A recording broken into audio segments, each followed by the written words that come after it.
Welcome back into my office. You're here with me, Brian.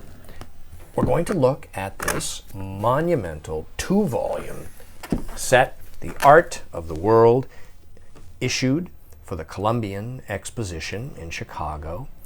This is a deluxe and monumental set in this type of a very large, heavy binding. Top edge is gilt.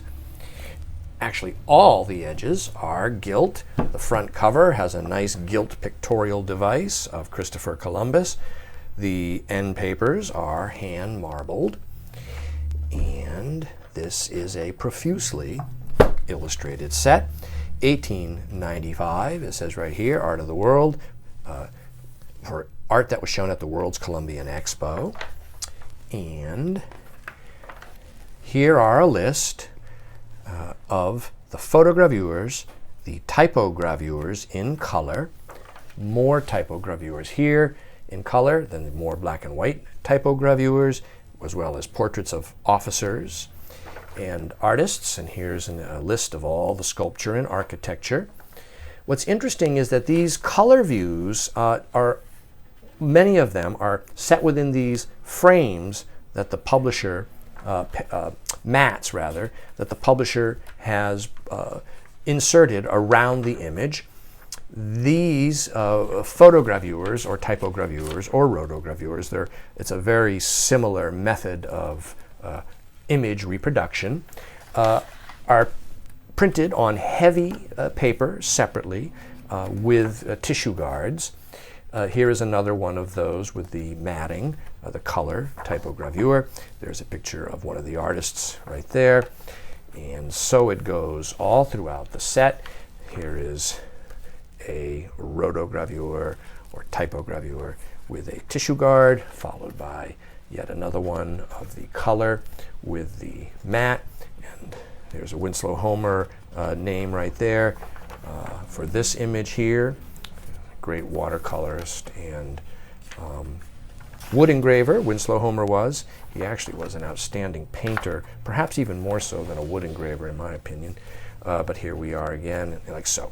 And now, the whole volume goes on like that, and you'll see, as I flip through it, that it is absolutely clean, tight, and sound. It is beautifully preserved, essentially about as close to new as one could hope for in a monumental illustrated set of the era, of this late 19th century era. At the rear of each volume, there starts to be more images relating directly to showing the fair itself, like so.